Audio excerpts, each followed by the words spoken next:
नमस्कार मित्रांनो, तुम्ही पाहत आहात चॅनल 7 मराठी कायद्याचे. आज आपण पाहणार आहोत चारचाकी वाहन धारकांनी काय काळजी घेणे गरजेचं आहे. चारचाकी वाहनांकडून अपघात झाल्याच्या नंतर त्या अपघात ग्रस्त व्यक्तीला नुकसान भरपाई द्यावी लागते. त्याकरता चारचाकी वाहन धारक इन्शुरन्स काढत असतात. परंतु इन्शुरन्स काढणे एवढंच जेवढे गरजेचे आहे तेवढंच पीयूसी सर्टिफिकेट सुद्धा गरजेचं आहे. पीयूसी सर्टिफिकेट जर नसेल तर इन्शुरन्स कंपनी त्यांचा अपघाताचा दावा नाकारू शकते.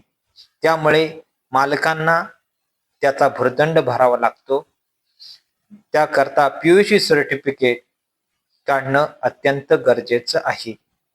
इन्शुरन्स काढला म्हणून काम पूर्ण होणार नाही, तर त्यासाठी पीयूसी सर्टिफिकेट, गाडीचं फिटनेस सर्टिफिकेट सुद्धा काढणं गरजेचं आहे. आता पीयूसी सर्टिफिकेट हे किती दिवसासाठी व्हॅलिड असतं, तर ज्या नवीन कार असतात त्यांच्यासाठी 1 वर्षासाठी त्याची मुदत असते. तर इतर कारसाठी या 6 महिन्याला रिन्युअल करणं गरजेचं आहे.